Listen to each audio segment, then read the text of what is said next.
여러분이 잘 아는 톨스토이의 이야기입니다. 제가 전에 말씀드린 적이 있는데 성탄의 계절에 대림절의 의미를 생각하면서 다시 말씀드립니다. 어느 날 하나님이 천사를 한 명 부르셔서 그에게 어느 마을에 있는 한 여인의 영혼을 거두오라고 명령하셨습니다. 그런데 천사는 그 마을에 가서 그 여인의 영혼을 거두오지 않고 살려두고 혼자 돌아왔습니다. 하나님께서 이 천사에게 너는 왜 내 명령대로 그 여인의 영혼을 거두오지 않았느냐 하고 책망하시면서 물으셨어요. 그랬더니 이 천사가 머뭇거리면서 대답을 합니다. 그 여인의 영혼을 데려오려 했는데 너무 불쌍하고 사정이 딱해서 도저히 데려올 수 없었습니다. 그 여인의 남편 며칠 전에 벌목하다가 떨어지는 나무에 깔려 죽었습니다. 그리고 그 여인 방금 전에 쌍둥이 딸을 낳았습니다. 그런데 엄마의 영혼을 거두어 오면 그 쌍둥이 딸 누가 키웁니까? 그러니 불쌍해서 도저히 그 여인의 영혼을 데려올 수 없었습니다 라고 대답했어요. 그러자 하나님께서 다시 그 천사에게 명령하십니다. 가서 그 여인의 영혼을 데려오너라. 그리고 사람은 무엇으로 사는가? 이 질문에 대한 답을 얻기 전에는 절대로 이리로 천국으로 올라올 수 없을 것이다 하고 명령 내리시고 내보냈어요. 결국 천사는 이제 하나님 명령대로 그 여인의 생명을 거두었어요. 그리고 나서 이제 세찬 바람이 불면서 이 천사의 등에 있는 날개가 빠지고 천사는 땅에 떨어졌어요. 그리고 천사는 어느 가난한 구두장이의 집에 들어가서 함께 살면서 구두 만든 일을 도와주었습니다. 그로부터 6년쯤 지난 어느 날 한 부인이 대여섯살쯤 되어 보이는 예쁜 여자아이 둘을 데리고 이 구두가게에 왔어요. 이 아이들의 봄구두를 맞춰주기 위해 왔어요 라고 이 부인이 이야기하자 이 천사는 그 두 아이를 보자마자 그 부인에게 물었습니다. 참 이쁜 쌍둥이 딸이네요. 부인께서 낳은 아이인가요? 라고 조심스럽게 물었어요. 그랬더니 이 부인이 대답하기를 아니에요. 그게 아닙니다. 사실은 6년 전에 이 아이들의 아빠가 벌목하다가 쓰러지는 나무에 깔려 죽었답니다. 그리고 그로부터 며칠 지나서 이 쌍둥이 엄마도 죽었어요. 근데 그 마을에 이 젖먹이를 키우는 사람은 나 하나밖에 없었기에 마을 사람들은 나에게 이 쌍둥이를 좀 맡기고 부탁했습니다. 그래서 제가 아이를 돌보다가 그만 저희 아이가 그 다음 해에 세상을 떠났어요. 그래서 이 두 아이를 저희 아이로 입양하고 지금까지 키우고 있습니다. 하지만 이 아이들은 하나님이 우리 가정에 보내신 천사입니다. 이 아이들로 인해서 우리 부부가 지금까지 얼마나 행복한지 모릅니다. 라고 말하고 이제 이 부인은 이 두 아이의 이 구두를 맞추고 돌아갔어요. 천사는 가만히 혼자 생각했습니다. 사람들은 저마다 자기 삶의 문제를 걱정하고 자기 힘으로 자기 능력으로 살아간다고 생각하는데 실상은 그게 아니구나. 우리 인간은 어느 누구도 하나님의 도움이 없으면 살 수 없는 것이구나. 그래 맞아. 사람은 하나님의 사랑으로 살아가는 거야 라고 이게 혼잣말로 이렇게 외쳤어요. 말했어요. 그 순간에 천사가 광채가 나면서 빠졌던 날개가 다시 생기고 천사는 하늘로 올라갔다고 합니다. 이게 이 톨스토이의 이 사람은 무엇으로 사는가라는 소설의 이야기 줄거리입니다. 톨스토이는 이 이야기에서 무슨 얘기를 하고 싶었을까요? 무슨 이야기를 하려고 했을까요? 우리 인간이 자기의 능력으로, 자기의 힘으로, 내가 가진 돈으로 산다고 생각하지만 실상은 그것으로 사는 게 아니라는 거예요. 우리 모든 인간은, 특별히 하나님의 백성들은 하나님의 은혜와 돌보심으로 살아간다는 거예요. 그래서 하나님께서 성도들을 때마다 은혜 내려주시고 성도를 생명싸게 감싸주시고 천사 보내주셔서 여러분을 지키고 보호해 주십니다. 우리는 그 사랑으로 살아가는 거예요. 그걸 우리가 잊을 때가 많죠. 그래서 이 톨스토이는 특별히 이런 대림절에 이런 하나님의 사랑을 깨달으라고 이 아름다운 명작을 만든 겁니다. 오늘 대림절 세 번째 주일에 하나님이 우리에게 주신 말씀은 이런 하나님의 사랑을 보여주고 있어요. 본문 말씀은 요한의 아버지 사가랴가 예언한 내용입니다. 누가복음 1장에서 두 아이의 기적적인 탄생에 대해서 기록하고 있어요.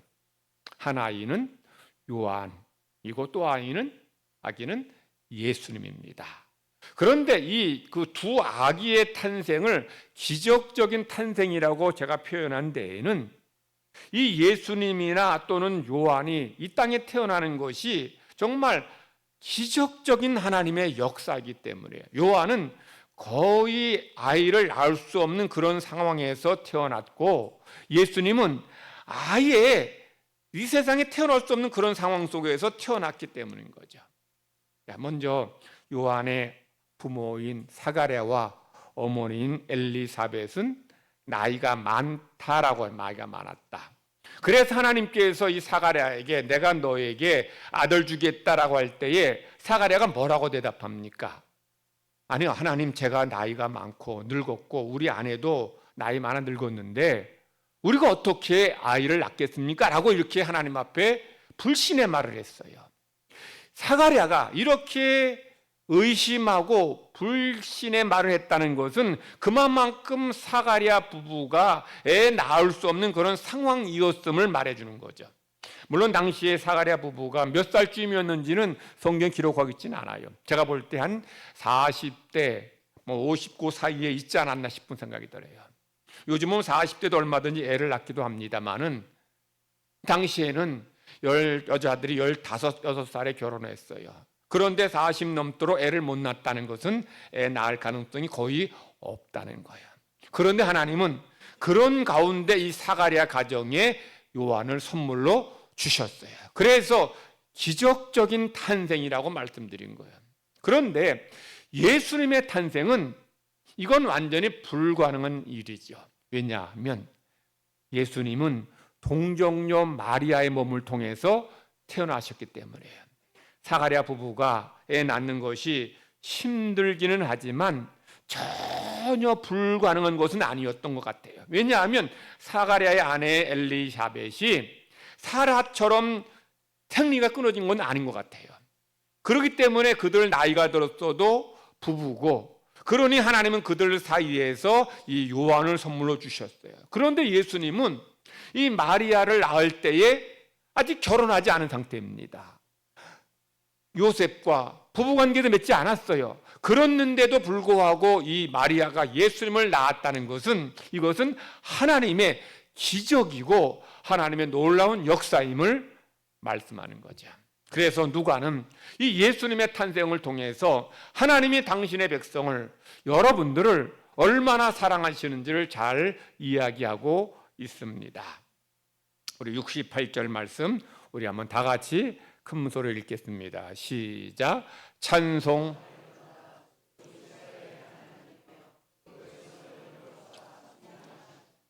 자, 지금 사가랴가 뭐라고 지금 예언하는가 하면 찬송하리라 하면서 하나님이 그 백성을 돌보사 속량하셨다는 거죠. 하나님이 그 백성을 돌보사 속량하셨다 그러는데, 자, 먼저 우리 속량에 대해서 한번 살펴봅시다. 속량이 무슨 뜻이에요? 속량, 잘 안 쓰는 말인데 해방시킨다는 거죠. 종을 해방시키는 걸 속량이라 그래요. 그러니까 하나님께서 그의 백성을 속량시킨다 할 때에 어떤 것으로부터, 무엇으로부터의 속량일까요? 고난으로부터, 압제, 굴레로부터, 질병으로부터 속량시켜 주신다는 거예요. 하나님은 당신의 백성을 이런 압제와 고난에서 속량시켜 주시고 질병으로부터 해방시켜 주시는 하나님이시라는 거예요. 복음이 들어간 곳마다, 예수님의 말씀이 선포된 곳마다 이런 속량의 역사, 해방의 역사 일어났어요. 복음 들어간 나라마다 노예들이 해방되고 여성의 인권, 아이들의 인권이 회복되고 그들이 자유와 풍성함을 누리게 된 거예요. 이처럼 예수 그리스도가 이 땅에 오심으로 인해서 이런 압제와 굴레, 질병과 고통에서 하나님이 속량해 주심을 지금 말씀하고 있는 거예요. 오늘 구약의 말씀은 하나님이 이스라엘 백성을 애굽에서 속량시켜 주신 것을 말씀하고 있어요.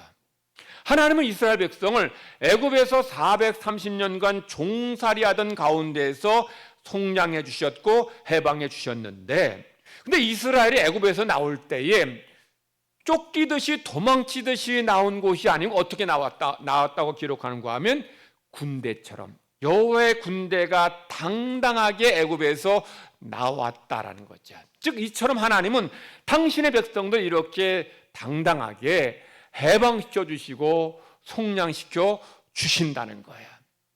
이스라엘 백성을 이렇게 속량하신 하나님은 또한 오늘날의 여러 성도들을 고난과 질병으로부터 해방시켜 주십니다.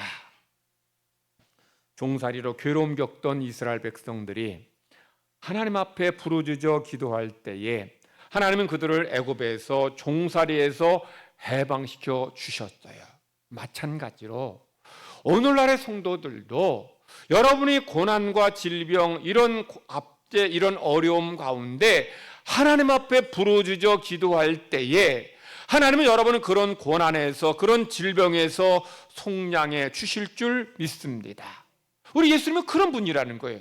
여러분이 이런 고난 중에, 질병 중에 하나님 앞에 예수님께 부르짖어 기도할 때, 간구할 때 여러분을 이런 고난에서 건져 주십니다. 그래서 대림절에는 이런 하나님의 사랑을 확신하고 이런 우리의 고난에서 속량해 주시기를 기도해야 될 때임을 기억하시기를 바랍니다.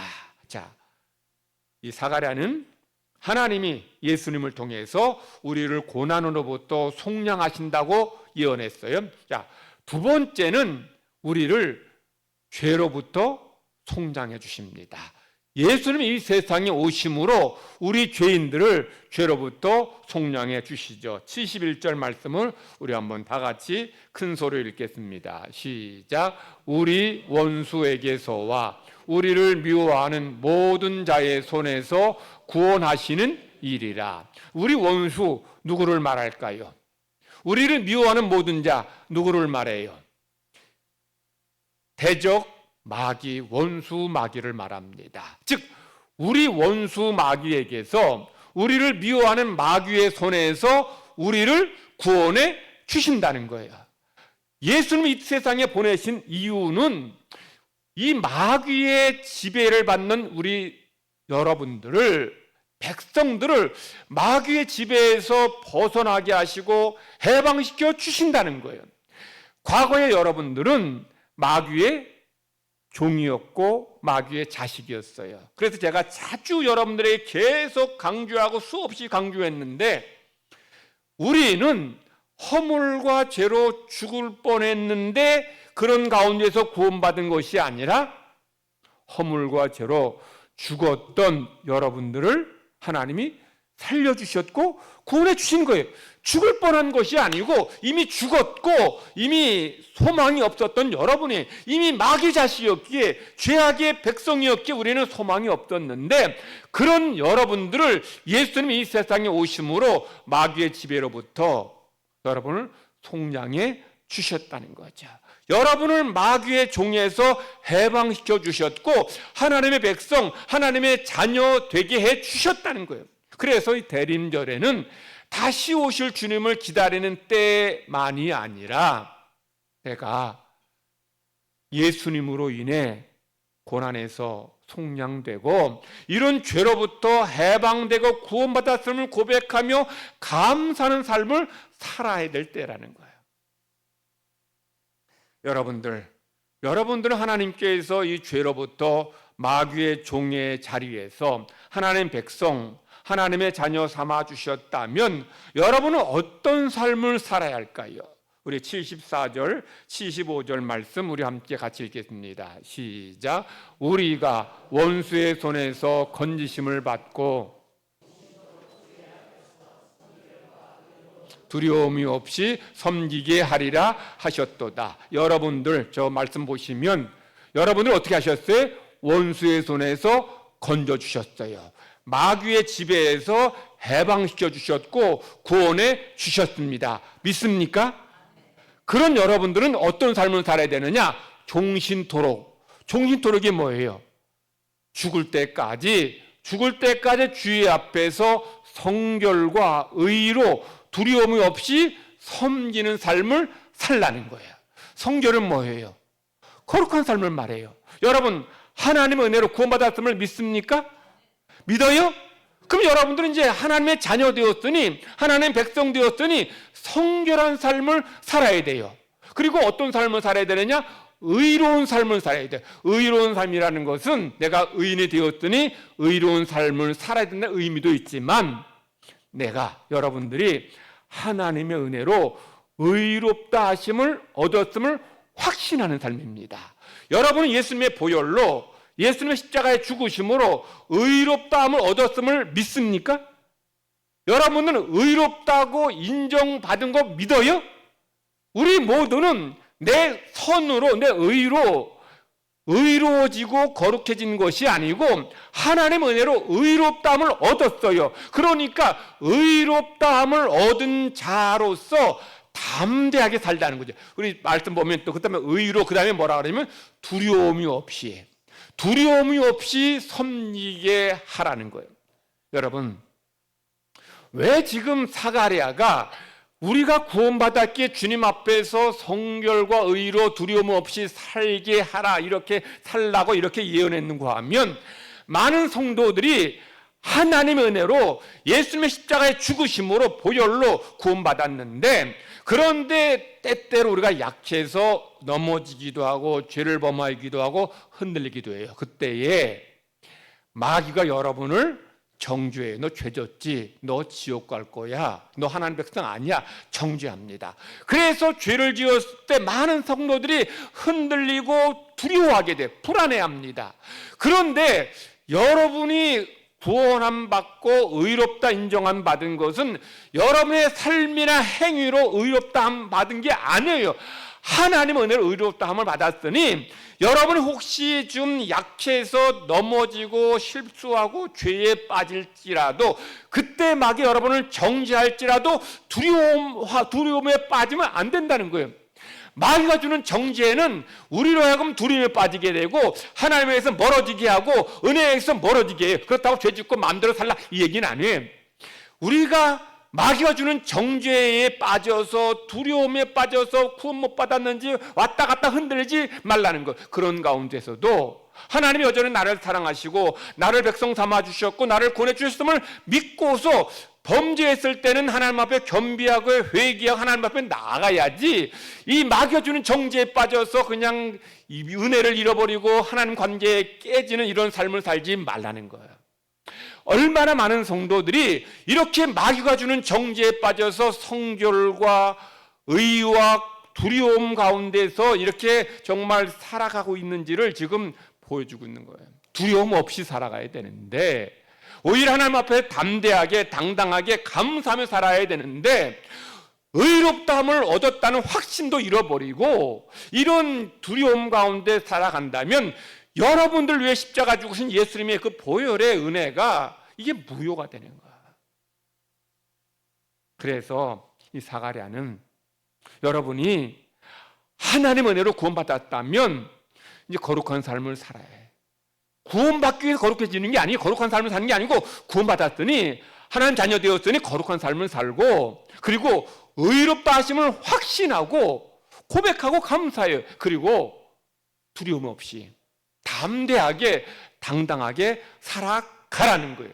그러라고 여러분을 속량해 주셨어요. 그래서 오늘 우리에게 주신 신약의 말씀에서 또 바울 사도가 에베소 교회 보낸 편지에서 이 구원받은 자의 삶을 뭐라고 얘기하는가 하면 옛사람을 벗어버리는 삶. 여러분, 옛사람이 뭐예요? 과거 마귀의 자식을 말해요. 여러분은 과거 마귀의 자식이었어요? 근데 하나님이 여러분을 구원해 주셨으니, 하나님 자녀 삼아 주셨으니 이제는 마귀의 자식이 아니라 누구의 자녀예요? 하나님의 자녀입니다.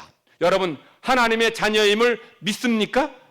믿으면 이제는 옛사람인 과거의 마귀 자식이었던 그런 삶을 벗어버려야죠. 당연히 이제는 내가 하나님의 자녀가 되었으니 이제 과거의 더러운 삶을, 부정적인 삶을 반복해서는 안 되는 거죠.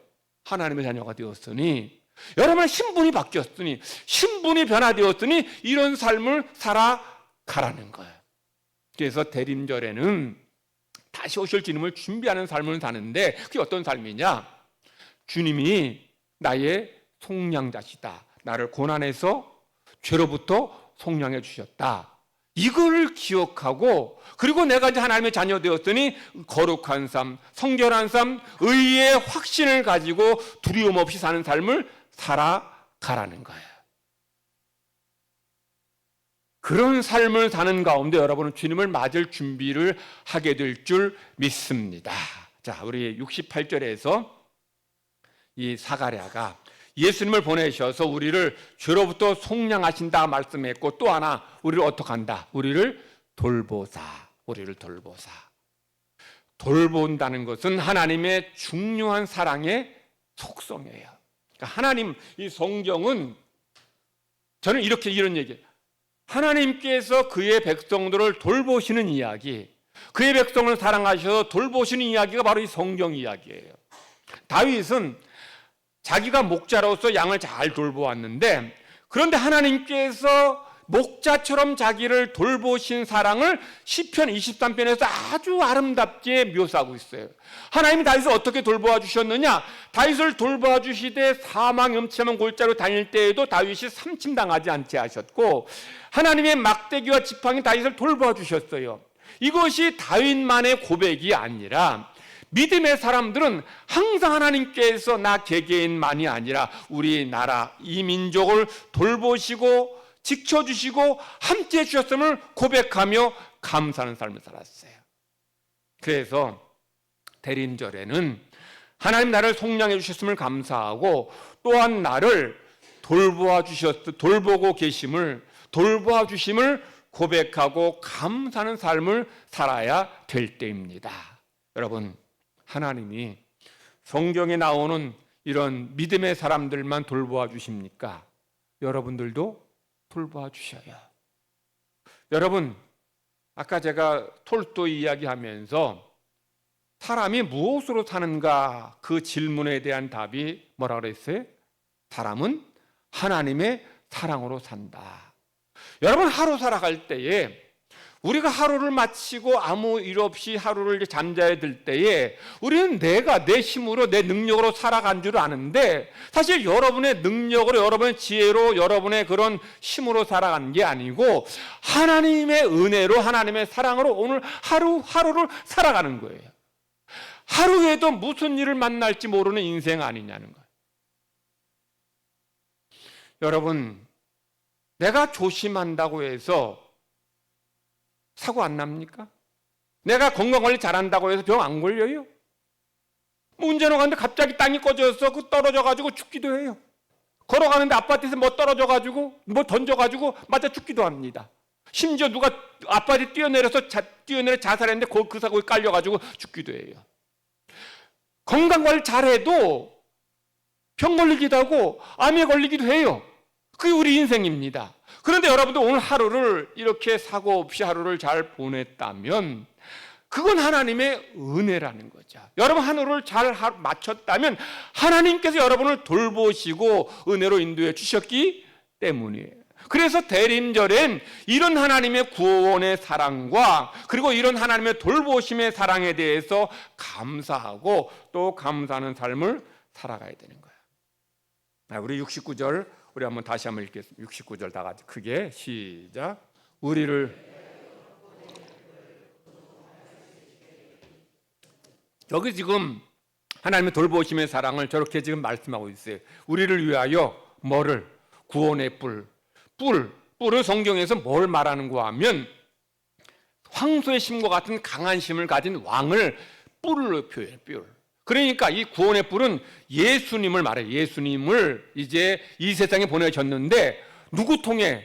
누구 후손으로 보내주셨어요? 다윗의 집에 일으키셨다. 즉 예수님을 이 세상에 보내주셨는데 누구의 후손으로? 다윗의 후손으로 보내주셨다는 거예요. 이게 무슨 뜻입니까? 예수님의 신분이 뭐다? 왕이다는 거죠. 왕인데 어떤 왕이다? 강한 힘을 가진 왕이라는 거죠. 자, 왕의 중요한 책임이 뭐예요? 왕의 중요한 책임은 그 백성을 지키고 돌보고 보호해주는 거예요. 그러니까 하나님이 예수님을 다윗의 후손으로 이 세상에 보내셨다는 것은 우리를 구원하시기 위해서만이 아니라 또한 우리의 왕으로서 우리를 돌보시고 지켜주시고 보호해주시는 보호자로 보내주셨다는 거예요. 그래서 예수님을 우리는 임마누엘의 하나님, 우리와 함께 하셔서 우리를 돌보신 하나님으로 고백하고 부르고 있는 거예요. 그래서 이 하나님의 이런 돌보심의 사랑에 대해서 이 사가랴가 이렇게 왕으로 오셔서 우리를 돌보신다는 거죠. 즉 예수님은 구원자로 당신의 백성을 죄로부터 속량해 주시고 왕으로서 당신의 백성을 돌보시고 지켜주시는 하나님이시다. 이 주님을 바라보고 주님의 은혜를 고백하며 살아가는 때, 그때가 바로 뭐예요? 지금 대림절이라는 거죠. 70절 말씀 우리 한번 같이 읽겠습니다. 시작. 이것은 주께서 예로부터 거룩한 선지자 입으로 말씀하신 바와 같이. 이것이 뭘 말할까요? 하나님이 예수님을 왕으로 구원자로 이 세상에 보내신 것입니다. 그 하나님이 예수님을 왕으로 구원자 이 세상에 보내신 것은 옛날부터 그 보여주시겠어. 옛날부터 거룩한 선지자의 입으로 말씀하신 것이라는 거죠. 즉 하나님이 아들 예수님을 이 세상에 보내셨다는 것은 옛날부터, 오랜 옛날부터 누구 통해서? 거룩한 선지자의 입으로 말씀하신 것이에요. 아브라함 때 말씀하셨고 그 이전에도 말씀하셨고 그 후에 수많은 예언자들이 예수님이 이 세상에 오실 것을, 왕으로 구원자로 오실 것을 예언하셨고 말씀했다는 거예요. 그리고 하나님은 그 예언대로 하나님의 때에, 구원의 때에, 약속하신 때에 예수님이 이 세상에 보내주셨고 십자가에서 여러분의 죄를 짊어지고 죽게 하심으로 여러분을 구원해 주셨습니다. 하나님께서 이렇게 예언한 대로 예수님 보내주셨다는 것은 하나님은 약속하신 것을 이루어 주시는 신실한 하나님이시라는 거예요. 수천 년 전에 예언한 약속이에요.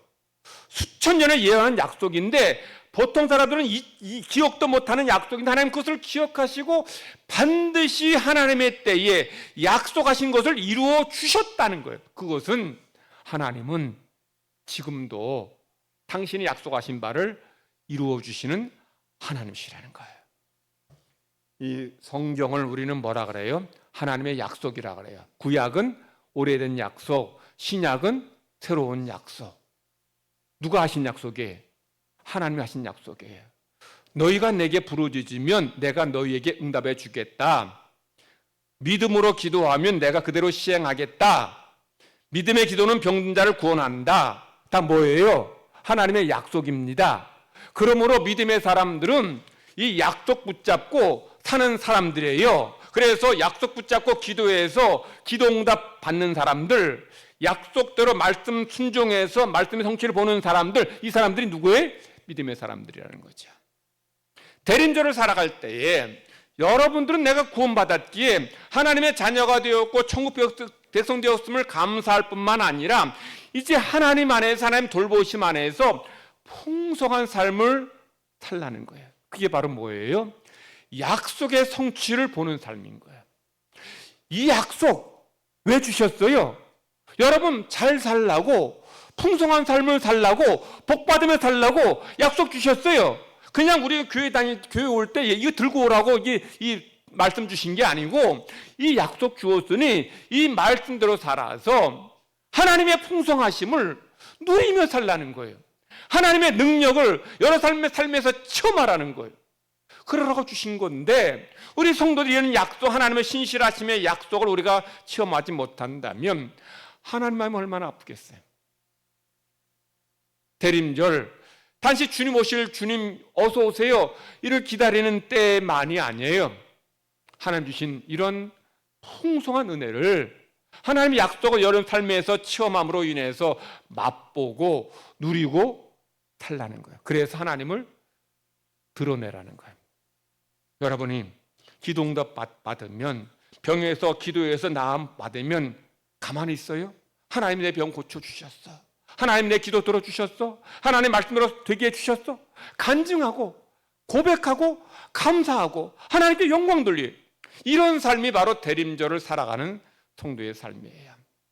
대림절, 다시 오실 주님을 기다리면서 여러분은 내가 하나님의 은혜로 속량함을 받았음을 감사하고, 그리고 하나님이 나를 돌보아 주셨음을 늘 기억하며 사시기 바랍니다. 그리고 내가 구원받은 자로서 의와 거룩함, 성결로 두려움이 없이 내가 하나님의 백성 되었으니 옛사람을 벗어버리고 이제 주님만 바라보고 말씀 안에 살아가는 삶, 말씀의 성취를 보는 삶, 기도 응답을 체험하는 삶 살 때에, 그런 삶이 바로 주님을 준비하는 삶이고, 그런 삶을 살아갈 때 주님이 언제 오실지라도 주님을 맞이하는 준비된 모습이 될 줄 믿습니다.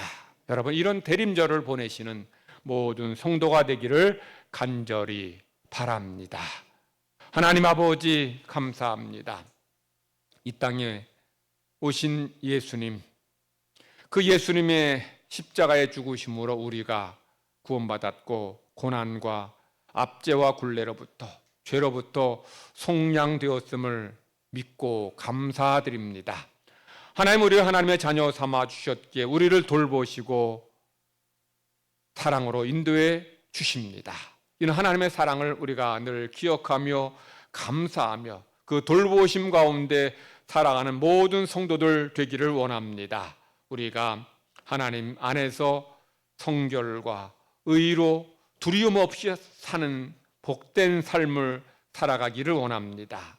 하나님 백성 되었으니, 새로운 존재가 되었으니 옛사람을 벗어버리고 하나님 앞에 새롭게 변화된 존재로서, 새로운 피조물로서 하나님을 기쁘시게 하는 우리 모두의 삶이 되게 하여 주시옵소서.